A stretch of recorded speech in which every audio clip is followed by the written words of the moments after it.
मित्रांनो, इथे तुम्ही चांगल्या प्रकारे बघू शकता तेल अगदी व्यवस्थित असं गरम झालेलं आहे।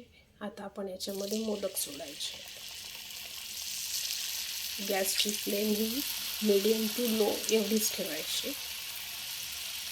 हाय फ्लेमवर हे जळण्याची शक्यता जास्त असते। थोडेसे गोल्डन ब्राऊन होईपर्यंत तळून घ्यायचे।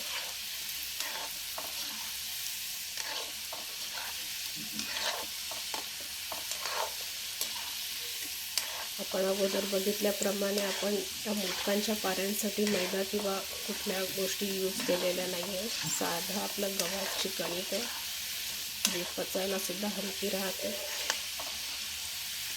इथे व्यवस्थित कलर आलेला आहे। आता मी हे मोदक काढून घेते।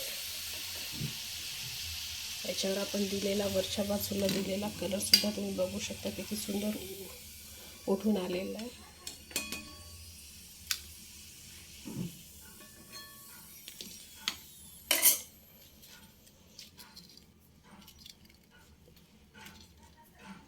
ग्रीन, रेड, ऑरेंज राहिलेले अजून तळून घेऊयात व्यवस्थित। ते एक एक करून सोडते मी, जेणेकरून ते व्यवस्थित तळले गेले पाहिजे। एकामेकांना चिपकले तर थोडासा प्रॉब्लेम होऊ शकतो।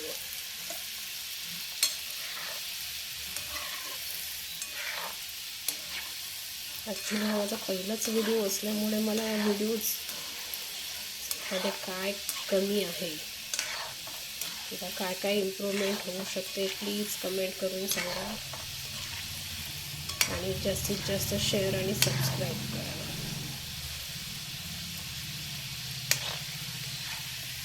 बघा कलर कसा अगदी सुंदर गोल्डन येतो। यावर आपण जो कलर दिला तो बुंदीचा कलर आहे। बुंदी बनवताना जो वापरला जातो तो, त्याच्यामुळे याचा कलर तळल्यानंतरही चेंज होत नाही आहे।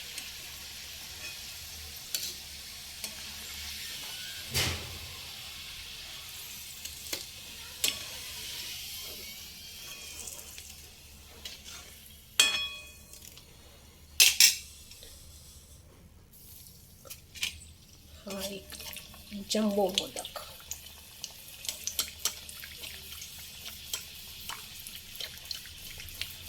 कुठलीही तळण्याची वस्तू जर थोडी मोठ्या साईजची असेल तर त्याला असं वरून झाऱ्याने तुम्ही तेल जर दिलं तर ती व्यवस्थित सगळ्या बाजूने शिजते। पुरी वगैरे फुगवायची असेल तर हीच एक महत्त्वपूर्ण टिप्स आहे। मी एक पुरीवर देखील व्हिडिओ बनवणार आहे, तो सुद्धा तुम्ही लाईक आणि शेअर करा, सबस्क्राईब कराल आणि माझ्या सांगितलेल्या टिप्स किंवा कशा पद्धतीचं बनतायत व्हिडिओ याच्याविषयी सुद्धा आपलं मत प्रदर्शित करा किंवा सांगा। बऱ्याचशा मला वाटतं बोलण्यात वगैरे चुका होत आहेत माझ्या, कारण पहिला व्हिडिओ आहे ना।